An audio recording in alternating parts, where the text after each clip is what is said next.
So my mother-in-law asked me to make this airplane. I think it's an ugly airplane, and it's not very fast, and it doesn't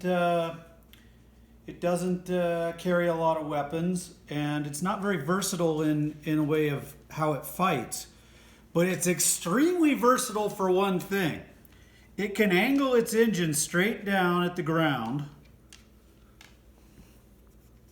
These nozzles, and take off straight up, and then it slowly positions them backwards, and off it goes into the distance to fight. This is the Harrier, and for the British, who had much smaller aircraft carriers than us, this has been a useful thing because they don't really have, if they have maybe one aircraft carrier that launches big planes, that's it.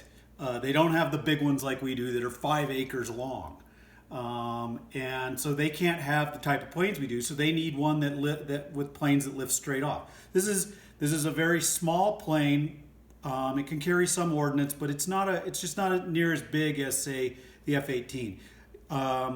One of the downsides to taking off like this, the reason not all planes do it, is it uses an enormous amount of fuel to do that.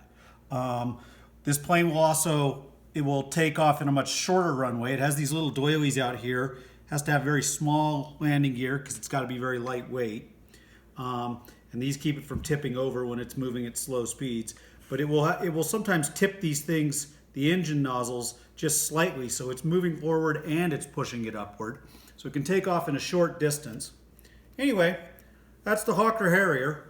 Our Marine Corps uses this plane, or did use it for a while. I don't know if they're still using it.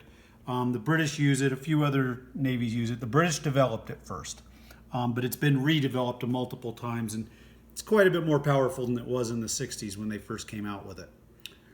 For a build, it was a different type of thing. Normally you take something weird, like it has this particular model of it, the first model, a very strange shaped nose cone and canopy. That would normally be where I started, but what I actually had to start was the most unique part of the plane, which was this angling of the motors, of the nozzles from the engines. So I had to start it on the underside in the middle and build the plane outward. This defined everything, these two things being able to move like that. So, yeah, fun build.